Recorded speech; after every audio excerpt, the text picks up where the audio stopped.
luz y sal.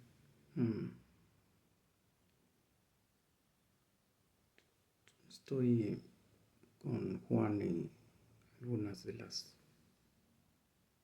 los diálogos que él hizo Jesús en su ministerio, que aparecen en Juan, sobre su deidad, sobre su relación intertrinitaria y sobre la necesidad que tenemos de que Él viniese, y que todo esto va a ser discernido si tienes el Espíritu Santo. Si no lo tienes,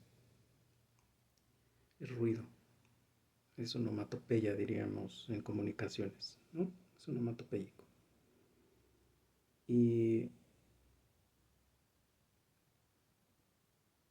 no he tocado a la mujer samaritana cuando se encuentra con ella en el pozo que les abrió Jacob a sus hijos, y que seguía dando agua porque Dios así quería.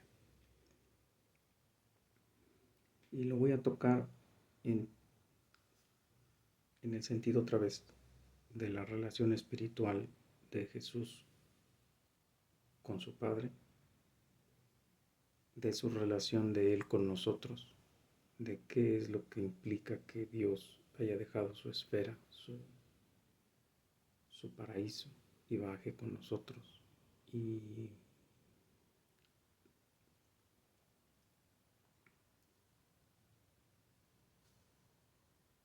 cuál es la comisión que tenemos nosotros dentro de todo esto. Y cerraría con la idea de que Dios culmina esta obra con que gente que había sido despreciada por el mundo judío, iba a creer porque Jesús fue y dio testimonio a una mujer. No voy a entrar al debate con el feminismo, simplemente hablo con una mujer. Aunque sabemos que cuando tú oyes en la Biblia que una mujer comandó una batalla, que una mujer mató a un enemigo de Dios, que una mujer evitó un pecado en David, que una mujer, tenemos a Jezabel, tan maravillosa mujer, pero tenemos otros casos donde las mujeres intervienen, las mismas que están en el Nuevo Testamento registradas, que estuvieron al lado de Jesús, que le daban sus dineros. Por ejemplo, María Magdalena se dice que era una mujer pudiente, con su trabajo no honroso era pudiente, y lo destinaban a Cristo.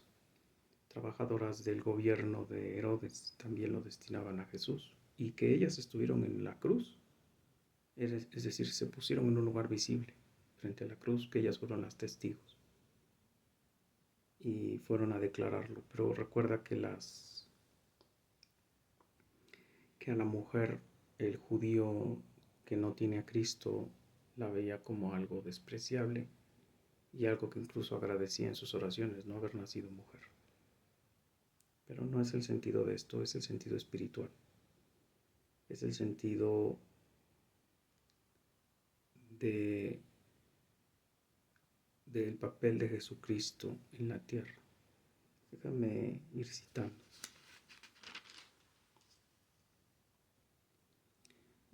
Voy a leer del capítulo 4, desde el 1 hasta el 42, si Dios lo permite.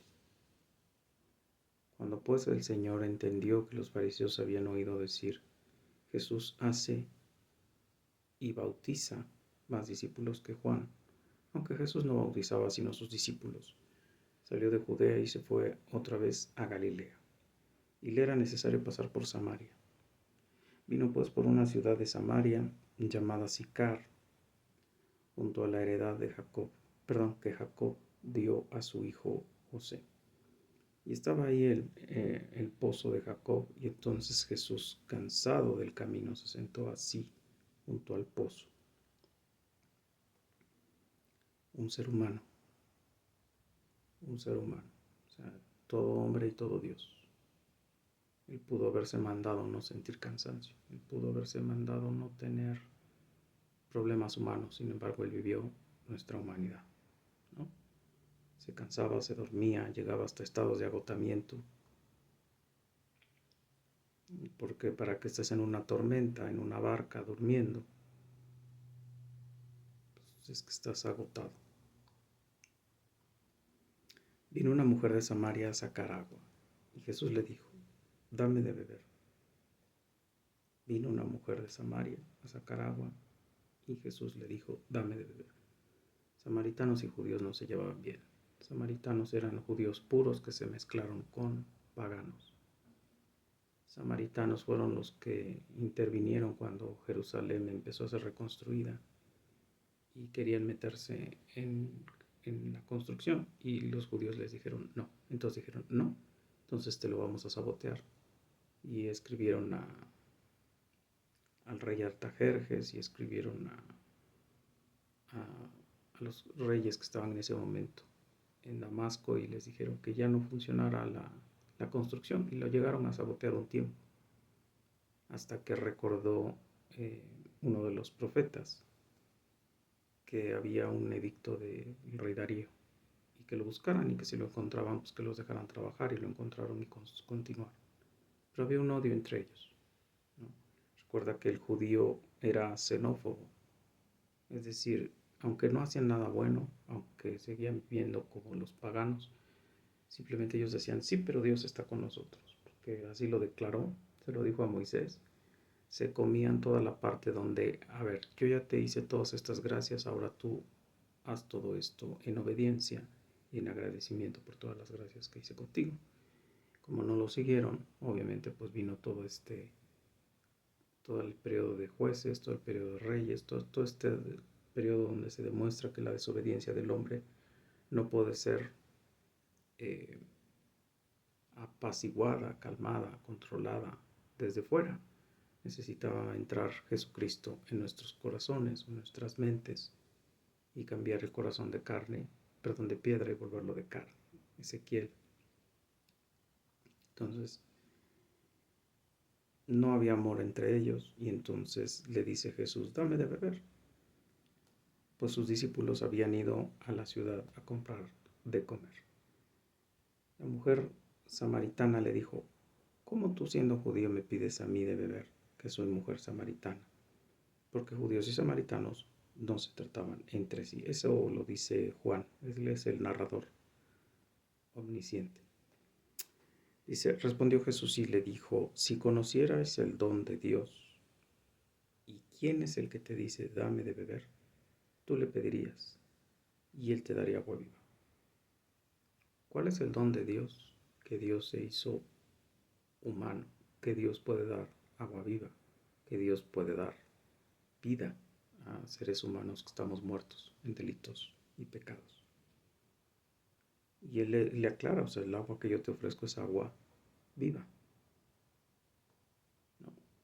Acuérdate que cuando estamos en el mundo debajo del sol, diría Eclesiastés,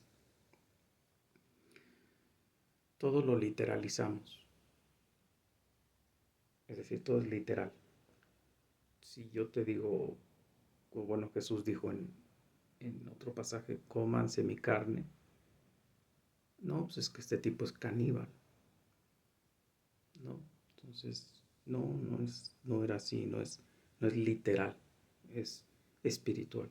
Entonces, cuando él dice agua viva, quiere decir que nos va a llenar de la sed y el hambre de justicia que aparece en el bienaventurados, ¿no?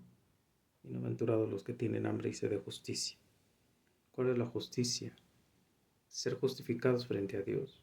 Ver que un día el mundo o todo esto va a llegar un momento en que Dios, vamos a estar entre los que vamos a ver su justicia aplicada a otros, o su justicia aplicada en nosotros. Cuando sea aplicada en nosotros, pues vamos a estar en el infierno con los demás diciendo, fallé, no entendí, no creí, no fui salvo. Pero Dios es justo y va a doler, porque lo que tú lees en los evangelios es que va a ser un reino donde no habrá dolor, tristeza, lágrimas. donde nadie va a matar al otro, donde nadie va a estar persiguiendo al otro, donde incluso los animales van a vivir en paz, ¿no? La mujer le dijo: Señor, no tienes con qué sacarla, y el pozo es hondo, es el agua. ¿De dónde pues tienes el agua viva? Pues ¿de dónde? De su deidad, es Dios. Y su recurso iba a ser el Espíritu Santo. Cuando Él cuando Él fuera glorificado en la cruz, Él iba a dejar descender al Paracletos, al fortalecedor, al igual a Él, al consejero, al consolador, al que nos iba a estar siempre advirtiendo cómo es una vida de Dios, para Dios, en Dios. ¿Acaso eres mayor que nuestro padre Jacob, que nos dio de este pozo, del cual bebieron él, sus hijos y sus ganados? Respondió Jesús y le dijo: cualquiera que bebiere de esta agua volverá a tener sed, mas el que bebiere del agua que yo le daré no tendrá sed jamás, sino el agua que yo le daré será en él una fuente de agua viva, que salte para vida eterna. ¿No? O sea, otra vez, si tú tienes al Espíritu Santo y yo tengo el Espíritu Santo, tú y yo tenemos el sello del Espíritu Santo. Entonces, cuando tú mueras y yo muera, si no llega antes Jesús, vamos a ser recibidos con toda la garantía de que vamos a ser recibidos en el cielo, que no tiene vuelta, ¿no? ¿Por qué? Porque tenemos el agua viva. Porque por más que queremos luego, pensar en nosotros y pensar en volver al vómito y hacer todo lo que hacíamos antes, el Señor Jesucristo en su infinito poder a través del Espíritu Santo te dice: no, eres apartado, no.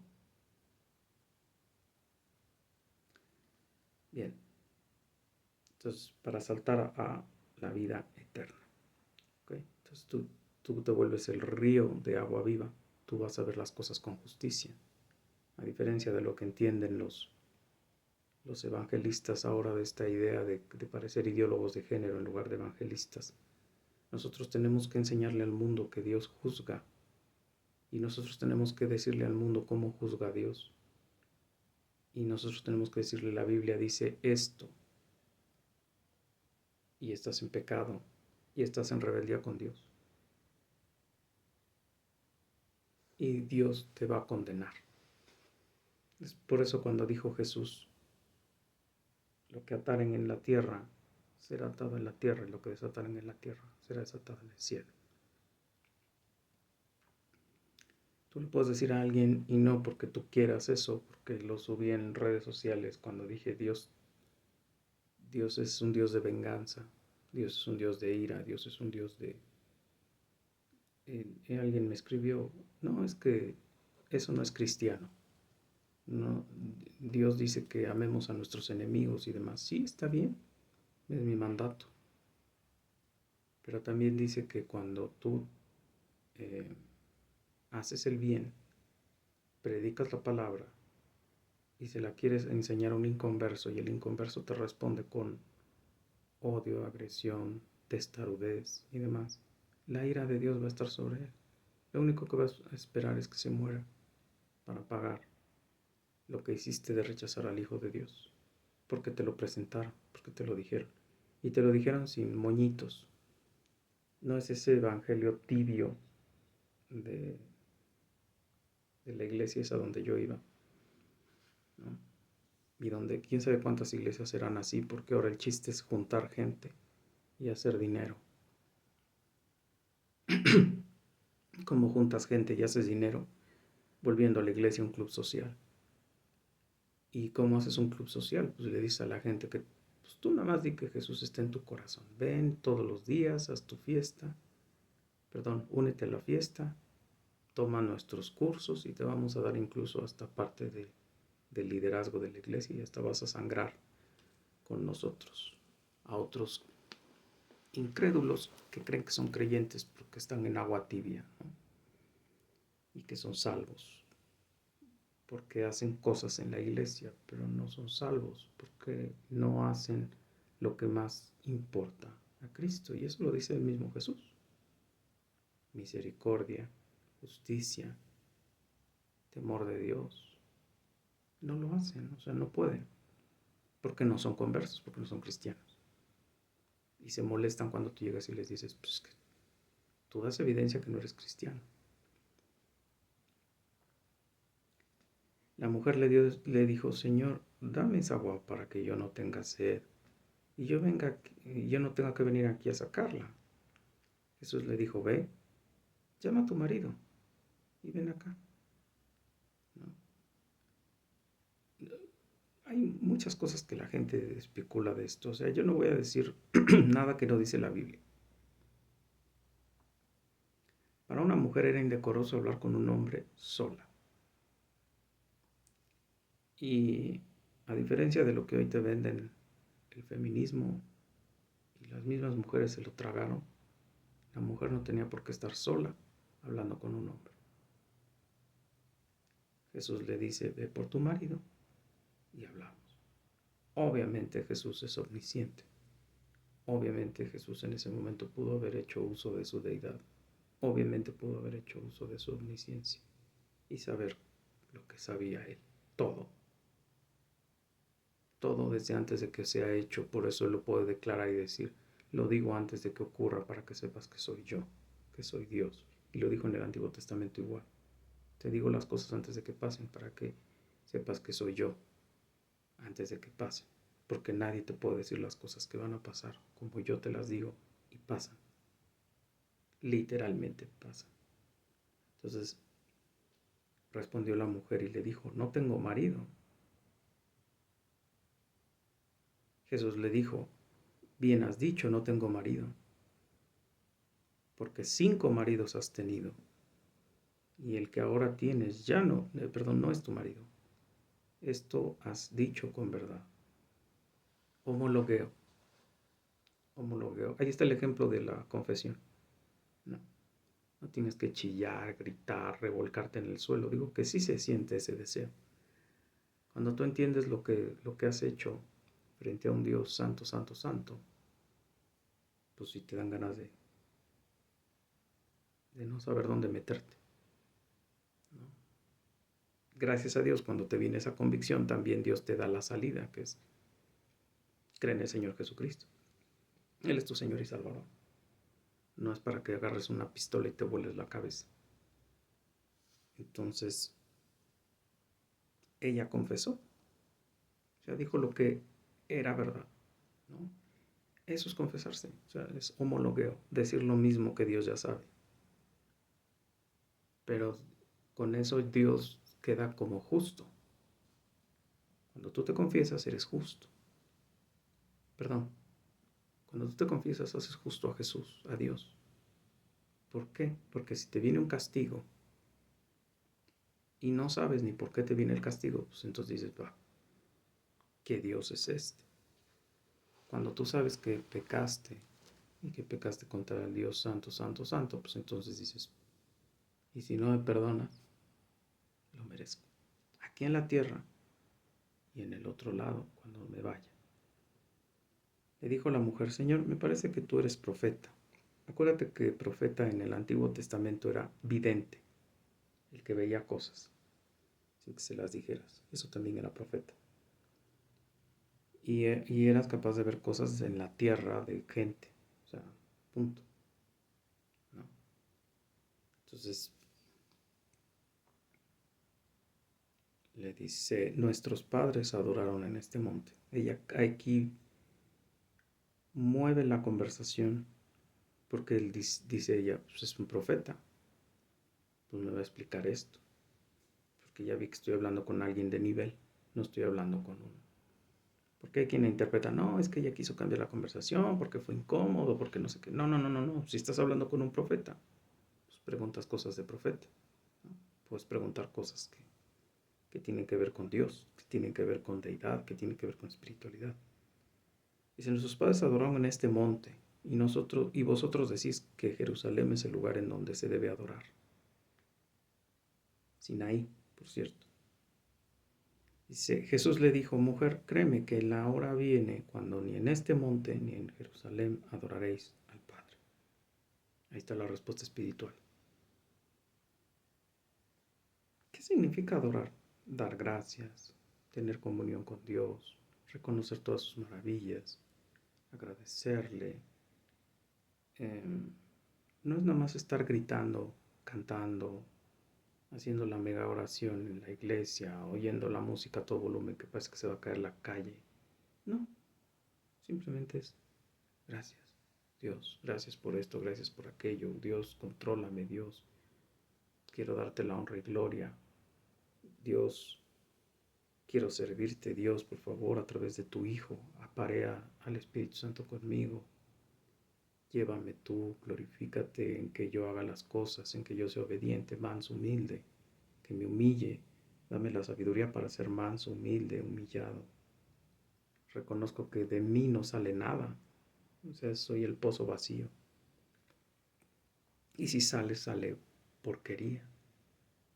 Entonces tú tienes que llenar esa parte donde no sean cosas sucias, rotas, inmundas, que sean cosas santas, que te glorifiquen, ¿no? Entonces, vosotros adoráis lo que sabéis, lo que no sabéis, perdón. Vosotros adoráis lo que no sabéis. Pues, ¿cuánta gente no adora en ignorancia? ¿No? Y otra vez, cuando Agustín Laje escribe su libro de la generación idiota, es que el idiota no quiere saber. O sea, eres ignorante por gusto. Ya no es de que, ay, es que nadie me dijo. No, eres ignorante porque te gusta ser ignorante. No quieres que te quiten tu comodidad de andar cargando santitos, de andar leyendo rosarios, de andar, mejor me agarro de lo que medio entiendo, que además me es fácil manejar, a decirle a Dios, manéjame tú y maneja, porque yo no manejo ese Dios me maneja a mí, y yo no quiero que me maneje. Me gusta más al Dios que cuando estoy mal lo saco de la cajita, de la casita donde lo tengo ahí con su trastecito y su agüita y le digo, ayúdame. Y luego cuando ya no lo necesito es, métete otra vez ahí, espérate que yo te vuelva a necesitar. ¿No? Ese Dios no es un Dios que te controla, que te domina, que te rige y que te hace caminar en esa consecuencia. Si vosotros adoráis lo que no sabéis, nosotros adoramos lo que sabemos, porque la salvación viene de los judíos. Sí, Jesús era judío. Él es el que nos va a salvar.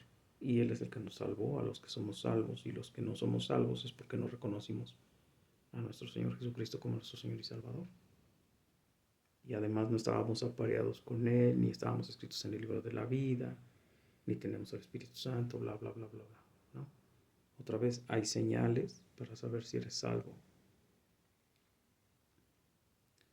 Y ya las he dicho en otros videos, ahorita no me voy a detener ahí por eso. Mas la hora viene, y ahora es, cuando los verdaderos adoradores adorarán al Padre en espíritu y en verdad. ¿Recuerdas que no es adorar a Jesús todavía? Porque Él sigue hablando por su papá, por, por Yahweh. Dice, y en verdad, porque también el Padre, tales adoradores, busca que le adoren. Ahora, ¿qué pasa cuando muere Jesús y es glorificado? Que ahora el Padre le dice, tú recibes toda la honra y toda la gloria. Y por decirlo de alguna manera, va a ser así, o está siendo así, cada que habemos conversos verdaderos. Porque lo único que ya hacemos es oler, pensar, hablar, dirigir las cosas para darle honra y gloria a Dios. Dios es espíritu, y los que le adoran en espíritu y en verdad es necesario que le adoren. En espíritu. El Espíritu Santo tiene que venir y enseñarnos a adorarlo. Y en verdad, pues que todo lo que te dice la Biblia, hasta lo que no entiendas, digas, sí Señor, sí Señor, sí Señor, sí Señor. Dame las herramientas espirituales para hacerlo. Y obviamente para creerlo, ¿no? Porque hay gente que lee la Biblia y así como de, no, no es cierto, no, no es posible. Si el Espíritu Santo está en ti, el mismo Espíritu te va a ir diciendo, ¿es verdad o no es verdad? ¿Es verdad lo que dice el mundo o es verdad lo que dice la Biblia? Y entonces te empiezas a rendir. Y dices, sí, sí, sí, la Biblia, la Biblia, la Biblia, la Biblia, la Biblia. Y el mismo Espíritu Santo te va mandando información para que tú puedas. Información en el mundo, o sea, en fuentes, donde tú puedas entender por qué es verdad. Porque la verdad de Dios se conoce hasta en lo mundano. O sea, la biología, el ADN, te confirma que no existe la evolución. Los mismos antropólogos confirman que no existe la evolución. La teoría del Big Bang se confiesa a sí misma estúpida e inoperante. Pero cuando necesitas sacar a Dios de la ecuación, cuando ese Dios fue un Dios de la iglesia romana, fue un Dios impuesto a palos, un Dios de obras, un Dios que ni siquiera creías, pero te lo tragabas porque si no te mataban en una hoguera. Entonces la gente logró meterse en la idea de saquemos a Dios de la ecuación. El liberalismo francés lo logró y ya no cree nadie en Dios. O sea, no cree nadie en términos de la masa, ¿no? Porque hay sus excepciones. Hay los verdaderos adoradores. Dice, Dios es espíritu y los que le adoran en espíritu y en verdad es necesario que le adoren. ¿Qué es la verdad? Aquello que es congruente y consistente con la realidad. Sencillo. Si Dios, perdón, si la realidad es producto de la casualidad, entonces ¿cómo es que la casualidad hizo las cosas inteligentes?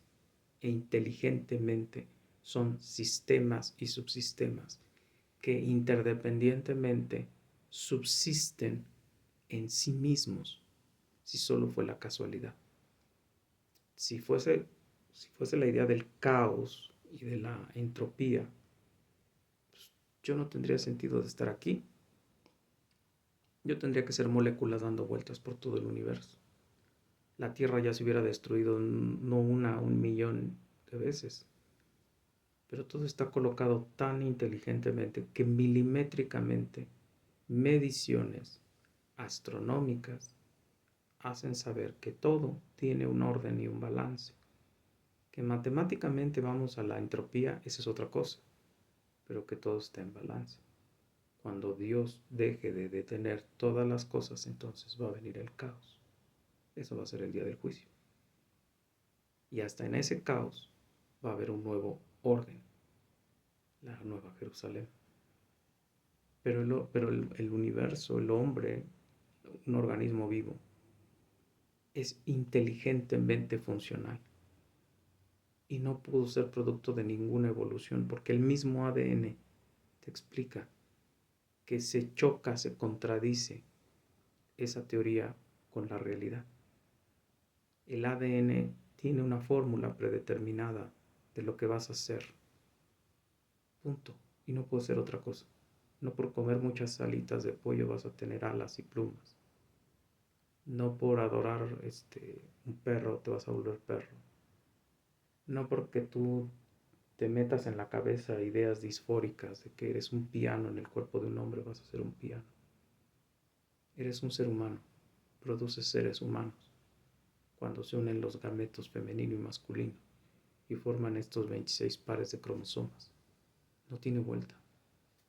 Y no puedes formar otra cosa que un humano, que obviamente pierde genéticamente ciertas características y permite que otras características continúen.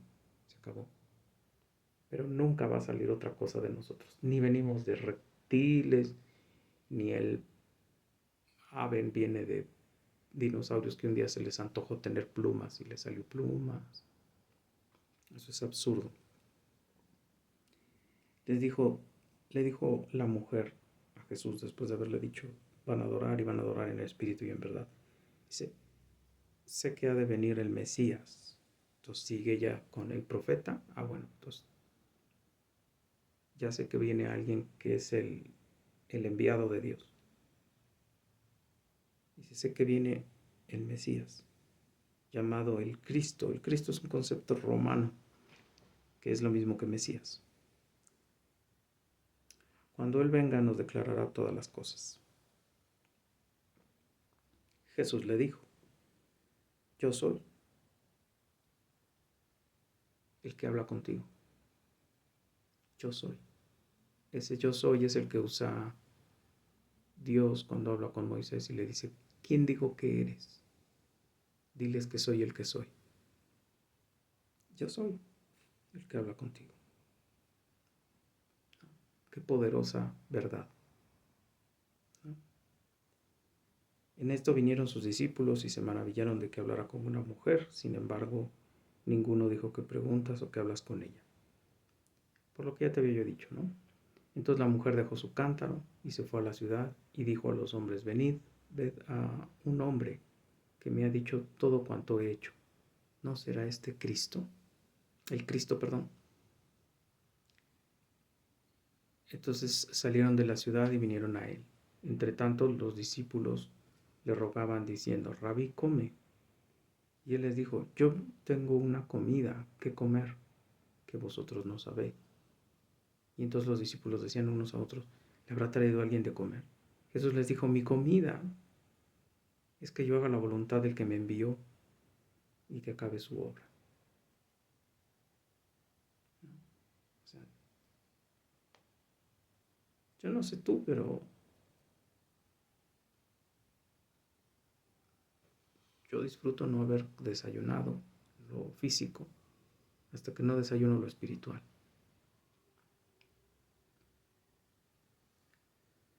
¿No decís vosotros, aún faltan 4 meses para que llegue la siega? Ahora viene la cuestión de nosotros, ¿no? La cuestión de la comisión, la gran comisión. La gran comisión. ¿No decís vosotros que aún faltan 4 meses para que llegue la siega? Les voy a pasar la estafeta. Yo estoy haciendo la obra de mi Padre. ¿Qué es? Que lo conozcan, que crean en Él, que lo adoren, que en espíritu y en verdad reconozcan que existe un Padre, un Dios, un Hijo y un Espíritu Santo. Pero cuando yo me vaya, voy a pasarles la estafeta y les toca a ustedes. Y nos toca a todos los cristianos. Ojo,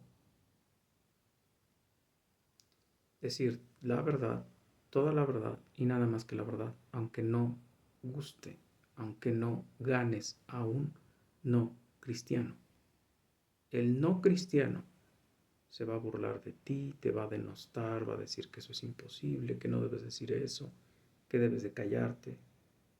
Y probablemente si quieres conservar tus trabajos, si quieres mantenerte con la gente, con el mundo, pues tienes que negar a Dios, tienes que negar su verdad, tienes que suavizar el mensaje.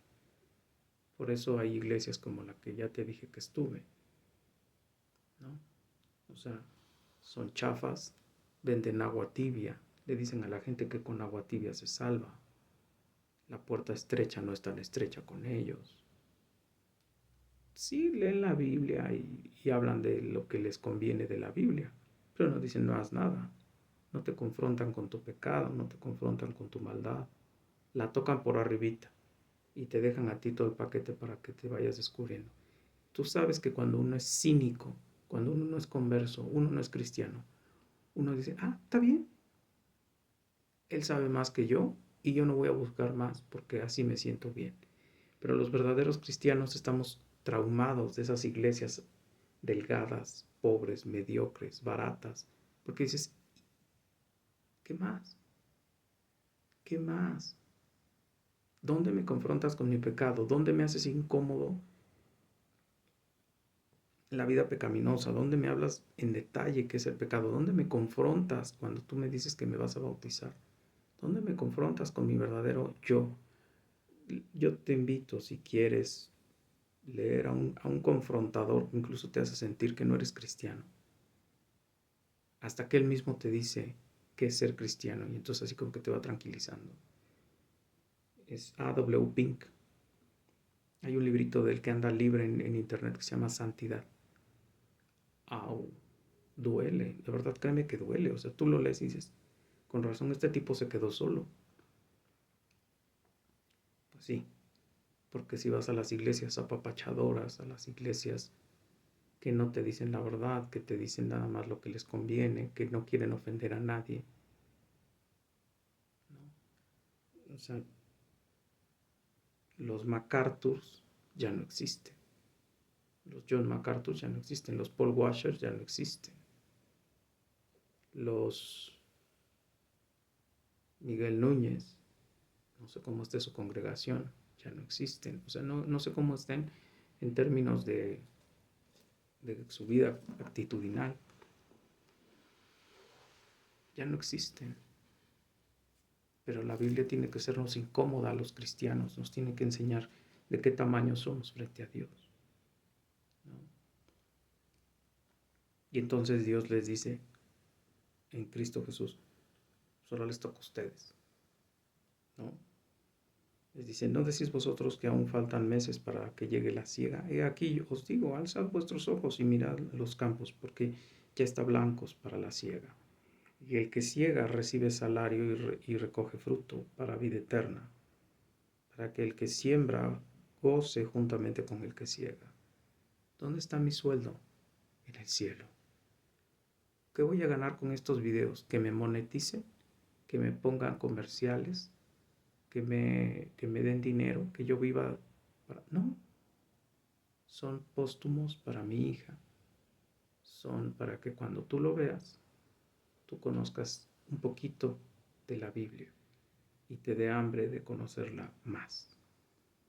Y obviamente te sientas confrontado con la idea de soy cristiano, sálvame Dios hoy, sálvame mañana, soy salvo, sígueme salvando Señor, porque sin ti, porque en esto es verdadero el dicho, uno es el que siembra y otro es el que ciega. Yo os he enviado a cegar lo que vosotros no labrasteis, otros labraron, los profetas del Antiguo Testamento, y vosotros habéis entrado en sus labores. Y muchos de los samaritanos, entonces ahí termina el de hablar, y entonces consecuencia del testimonio de ella, consecuencia. Y muchos de los samaritanos de aquella ciudad creyeron en él por la palabra de la mujer, que daba testimonio diciendo, me dijo todo lo que yo he hecho. Entonces vinieron los samaritanos a él y le rogaron que se quedase con ellos, y se quedó ahí 2 días. Obviamente no se quedó dando tarjetas de admisión a la iglesia, obviamente no se quedó poniendo videos de lo agradable que es estar en su iglesia, de cómo se juega y cómo se convive, y cómo se come bien, y cómo hay gente pudiente en la iglesia. Los confrontó con su pecado, los confrontó con el error, los confrontó con la vida eterna, los confrontó con el infierno, los confrontó, porque lo dice su ministerio, o sea, no tengo que saber qué habló ahí en Samaria. Y creyeron muchos más por la palabra de él, y decían a la mujer, ya no creemos solamente por tu dicho, porque nosotros mismos hemos oído y sabemos que verdaderamente este es el Salvador del mundo, el Cristo. ¿No? O sea, no es, no es, no es otra cosa que tú no puedes creer porque te lo dice Juan Pérez. Tú tienes que creer porque tomas a la fuente y la lees. ¿No sabes leer? Agárrate un audiolibro. Bueno, hay gente que no sabe leer en términos de comprensión lectora, pero, o sea, si no sabes leer, agárrate un audiolibro.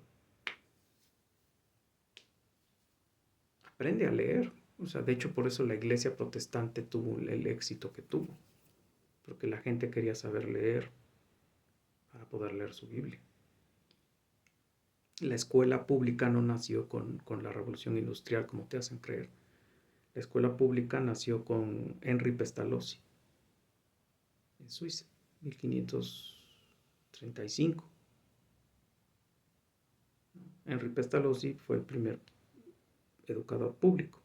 Educaba a niños y a niñas a leer, escribir, hacer cuentas, etcétera, etcétera, etcétera, a leer la Biblia, a aprender valores judio-cristianos y a vivir como judio-cristiano, producto del calvinismo, ¿no? Entonces, ¿qué nos toca? Leer la Biblia, leer la fuente. Yo le doy gracias a Dios eso, que mi hermana Marta, que me evangelizaba, nunca me decía ella qué era la Biblia. Ella me mandaba pasajes. Yo le decía, explícame, o sea, dime, ¿por qué no evangelizas? ¿Y por qué no es? Y siempre me dejaba así como de, léelo, léelo, léelo, léelo. Y me daba libros y me daba... Le doy gracias a Dios porque yo no creo porque me cayera bien ella o porque me tuviera alguna atracción o algún interés por ella o porque... No, o sea, yo creí porque leí la fuente. Con miedo, con temblor, ay Dios mío, ¿en qué me voy a meter? Y aquí estoy. Y sigo leyendo y vuelvo a leer y sigo leyendo y vuelvo a contristarme y sigo pidiéndole a Dios que siga siendo Él el que haga la obra y que me baje de mi púlpito y que me baje de mi altar y que sea el Espíritu Santo el que me humille, me haga manso, me haga gozoso, me haga que todo lo que esté a mi alrededor, todo el cáncer que está a mi alrededor, todos los leprosos que están a mi alrededor, yo los veo así como enfermos, como minusválidos, y que ore porque Dios los salve, que me cambie ese odio, esa intolerancia, ese por amor.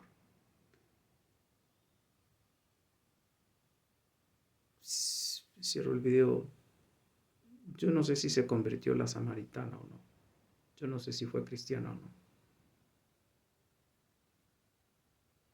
¿Fue confrontada a su pecado? Sí, porque ella misma lo dijo. Sí, porque Dios le dijo. Eso no está bien.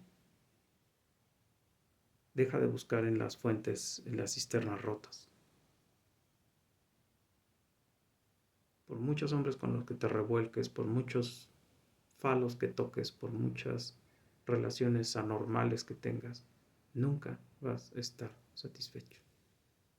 Necesitas la única relación donde haya un coitus entre el hombre y Dios, y ese es nuestro Señor Jesucristo. Una unión espiritual que todo lo satisfaga.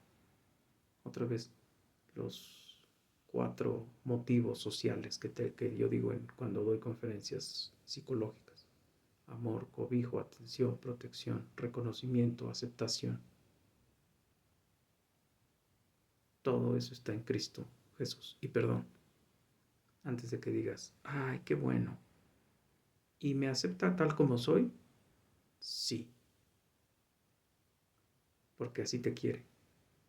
Podrido, muerto, enfermo, sucio, depravado, degenerado, asesino, violador, pedrastra, mal hablado, grosero, mentiroso, iracundo, alcohólico, drogadicto, mal pensado, hipócrita. Así te quiere, pero te va a cambiar. Te tiene que cambiar. ¿Por qué? Porque no va a entrar nada sucio, podrido, degenerado, pecaminoso al cielo. Nada inmundo. Apocalipsis. Nada inmundo va a entrar al cielo. Los fornicarios, los idólatras, los hechiceros no entrarán en el reino de los cielos. Los maledicientes, los bla, bla, bla. Apocalipsis 22. Luz y sal. Dios te bendiga. Luz y sal.